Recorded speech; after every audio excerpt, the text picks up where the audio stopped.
অনেকেই বলে শূন্য পকেটে যে নারী পাশে থাকে সেই নাকি বরের সাফল্যের অধিকারী, অথচ এই যে পুতুলের মতো মেয়েটা বরের শূন্য থেকে বাপের বাড়ি থেকে টাকা এনে দিয়ে দিয়ে তার ব্যবসা সেটেল করেছে। ব্যবসা সেটেল হওয়ার পর তার আর বউকে ভালো লাগে না। কেউ বলে সুন্দরী হলে বাপের টাকা থাকলে নাকি শ্বশুর বাড়িতে দাম পাওয়া যায়। এই মেয়েটিরও বাবা বিশাল বড়লোক, মেয়েটিও অসাধারণ সুন্দরী, 2 বাচ্চা হওয়ার পরও কি ফিটনেস তার, অথচ স্বামী এক্স এর সাথে যোগাযোগ, বিভিন্ন মেয়ের সাথে সম্পর্ক, আর বউকে সেই 15-16 সাল থেকেই মারধর। আসলে ভালো থাকতে শুধু ভাগ্যই লাগে। যে আপনাকে ভালোবাসবে সে আপনি দেখতে যেমনই হন, আপনার বাবার 1 টাকা না থাকুক তাও ভালোবাসবে। তবে মেয়েদের বলবো এইরকম ভুল আর কেউ করো না। নিজের পজিশনের চেয়ে অনেক কম পজিশনের কাউকে বিয়ে করো না, কারণ এরা নিজের চেয়ে অনেক বেটার কিছু পেয়ে গেলে ভাবে যে মুই কি হনুরে মুখ তোমরা ধরো রে।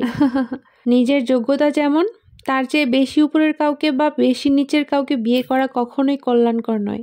আজকে দুপুরে আমার খিচুড়ি দিয়ে গরুর গোশত খেতে ইচ্ছে করলো, তো ফ্রিজে ছিল গরুর গোশত রান্না করা, ওইটা আমি নামিয়ে নিয়েছি এবং আমি এখানে আজকে পাতলা খিচুড়ি রান্না করব। তাই এখানে আমি প্রথমেই আতপ চাল এবং সিদ্ধ চাল ডাল একসাথে করে মিক্স করে রান্না বসিয়ে দিয়েছি। আমি একবারে রান্না বসাবো আজকে, লাস্টে আমি বাগারটা দিয়ে দিব। তো আমি খিচুড়ির মধ্যে সকল মশলা দিয়ে দিয়েছি। তারপরে যখন এটা ভালোভাবে সিদ্ধ হয়ে গিয়েছে তখন আমি এভাবে করে পেঁয়াজ এবং রসুন দিয়ে বাগার দিয়ে নিই। আজকে আপনাদের সাথে যে গল্পটা শেয়ার করেছি এবং আজকের ভিডিওটা কেমন লেগেছে অবশ্যই কমেন্ট করে জানাবেন এবং শেয়ার করবেন। ভিডিওটি ভালো লাগলে অবশ্যই একটা লাইক দিবেন, আর এই ভিডিওটি যদি ফেসবুক থেকে দেখে থাকেন তাহলে অবশ্যই আইডিটা ফলো দিবেন, এবং যদি ইউটিউব থেকে দেখে থাকেন তাহলে অবশ্যই আমার চ্যানেলটি সাবস্ক্রাইব করুন। আমার ইউটিউব চ্যানেল এবং ফেসবুক আইডির সাথেই থাকুন। নেক্সট ভিডিও দেখার জন্য আমাকে সবসময় বেশি বেশি কমেন্ট করবেন এবং উৎসাহ দিবেন।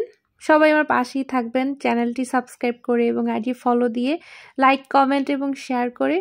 আজকের মতো তাহলে এই পর্যন্তই। সবাই ভালো থাকবেন, সুস্থ থাকবেন। আজকে অনেক বকবক করেছি, আর নয়। তাহলে এই পর্যন্তই ভিডিও। সবাই ভালো থাকবেন, ভিডিওতে সুন্দর একটা কমেন্ট করবেন। আশা করি আজকের আমার এই ভিডিওটি ভালো লেগেছে। আজকে তাহলে চলে যাচ্ছি। আল্লাহ হাফিজ।